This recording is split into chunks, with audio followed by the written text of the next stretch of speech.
Hey guys, welcome back to Clownfish TV. This is Kneon, and I'm gonna fly solo in this video. Geeky is helping Mama Sparkles out today, but we're gonna talk about conventions and the convention scene and how the pandemic has wreaked havoc on the convention scene. ReedPop has announced that they are permanently shutting down the BookExpo.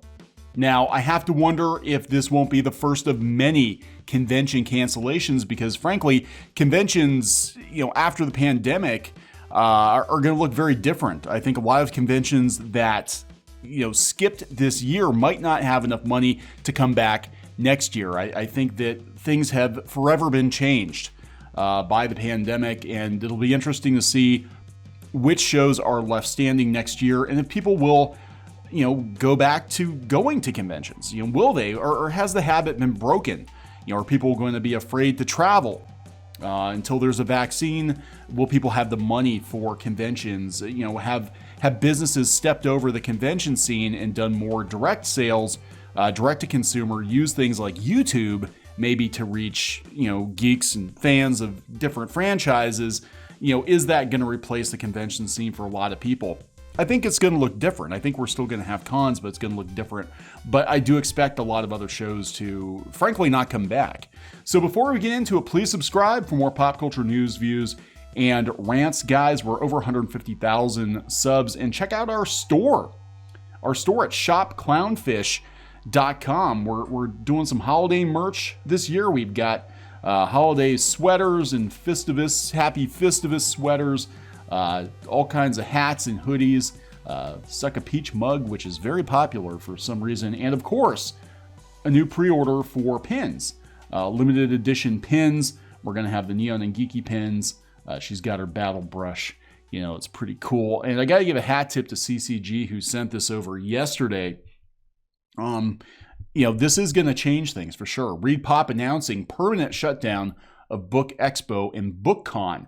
So I want to talk about this too in light of these virtual cons that, frankly, we've been talking about it. They're kind of duds. I don't think people are really into the virtual cons now. I think DC did a good job with the Fandom event, but apparently the woman who is running the DC Fandom is no longer with DC Comics.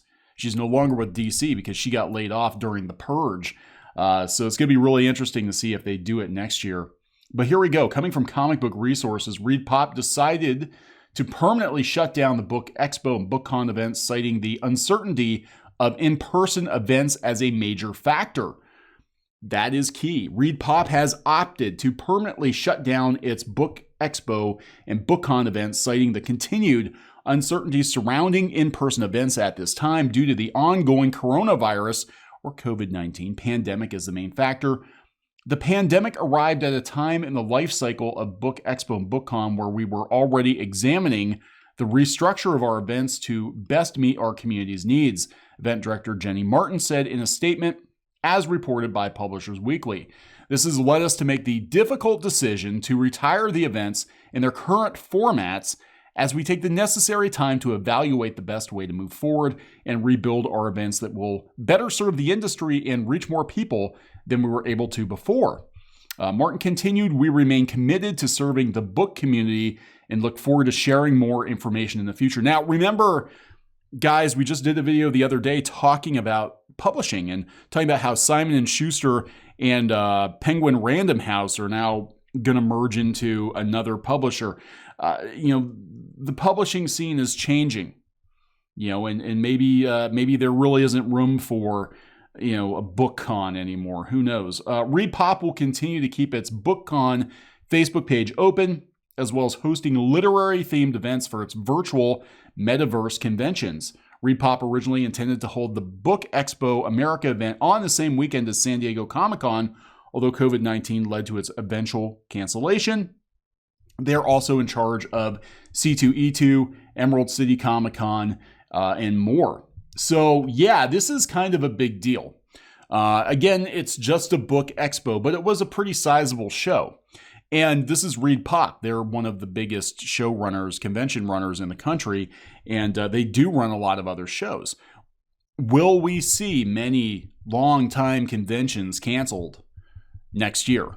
that they're down for the count. I mean, there's already talk. I don't know if it's been confirmed yet or not off the top of my head, but the E3 probably isn't coming back. Do we really need these conventions? I mean, personally, I like the in-person convention experience, but I'm going to be honest, there are way too many conventions. Way too many conventions. And it is a lifestyle for a lot of people. It was our lifestyle for many years. Geeky and I used to do the convention scene as a major part of our income. We would go to conventions all up and down the East Coast. We'd fly out to Vegas. We'd, selling books and selling prints and selling merch and all that stuff. And that was a huge, boost to our income for doing comics and that sort of thing. We made more money doing conventions than we did making comic books.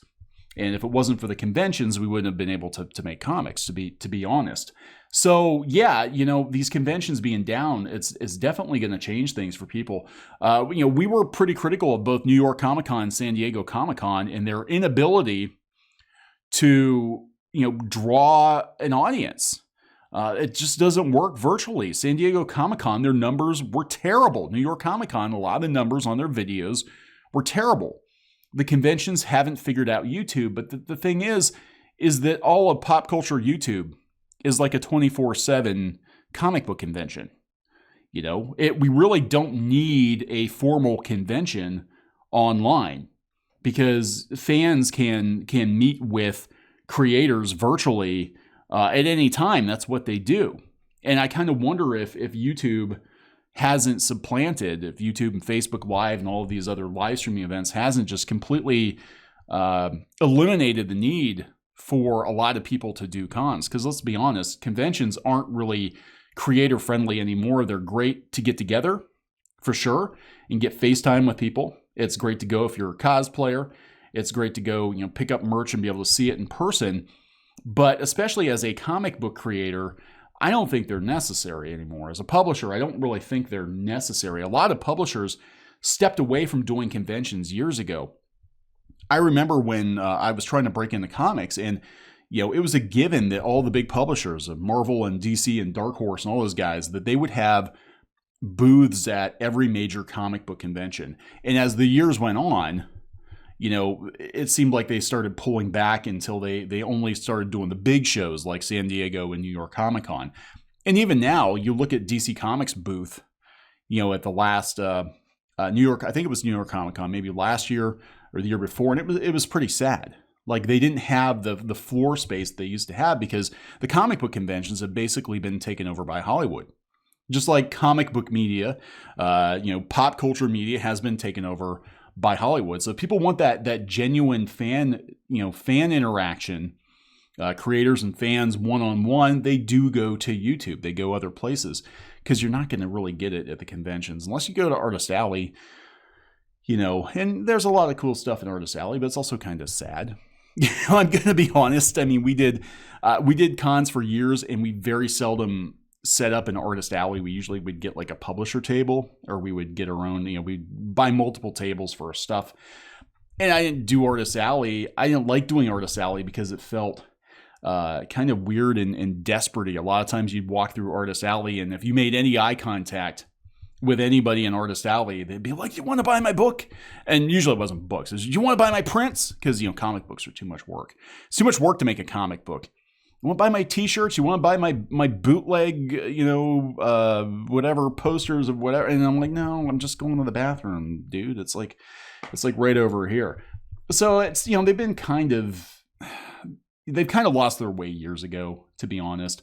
But I saw this article, and this kind of sums it up right here. TheConversation.com, talking about how the virtual convention was panned by a lot of people, was declared a failure by industry critics, but fans loved it. Well, I'm glad fans loved it. But did it benefit the creators? Did it benefit the publishers? I don't know. Because Variety wrote, "Why Comic-Con at Home was a bust," citing data from social media analyst firm Listen First, which found tweets that mentioned Comic-Con at Home were down 95% from 2019's live convention. They were unimpressed by YouTube views of around 15,000 per panel, and he laments the lack of fan interaction. The most elemental reason for Comic-Con's 50-year success which were pre-recorded. Yeah, a lot of the Comic-Con videos were pre-recorded and they disabled user comments. Hollywood geek culture doesn't want your hot takes. They don't want your opinions.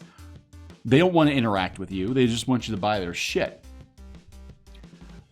So the relationship between fans, they said, Comic-Con and big media companies has often proven a point of tension when major studios skip a presentation in the celebrated Hall H or an apparent cult classic in the making bombs at the box office. The media are quick to speculate whether Comic-Con attendees have lost their most favored audience status. I don't think Comic-Con's ever going to come back in full force again. I'm going to be honest. I think people are going to take this year to reflect, and they're going to be like, do we really need to spend the money to go to Comic-Con? You know, is it really that vital that we do it? I mean, I know artists, creators who their entire year revolved around making sure they got to go to San Diego and New York. And, you know, then C2E2 became a big thing too. But I'm like, it's just, that scene's not worth it. You know, I don't think it's worth it. You can do the same thing on YouTube, and you can do it better and more efficiently. You know, and they're just talking about how people really weren't watching these panels. And now, you know, we've got ReedPop starting to cancel in-person conventions again. You know, look at what they're saying. They said, you know, we need to take the necessary time to evaluate the best way to move forward and rebuild our events that will better serve the industry and reach more people. And I think they're realizing that doing that online is not going to do it. But I think we're going to see a lot of cancellations. You know, within the next year or so. I think we're going to see a lot of cons go down for the count, and they're not going to come back. Just a theory I have. So please subscribe for more pop culture news, views, and rants, and we'll talk to you guys later.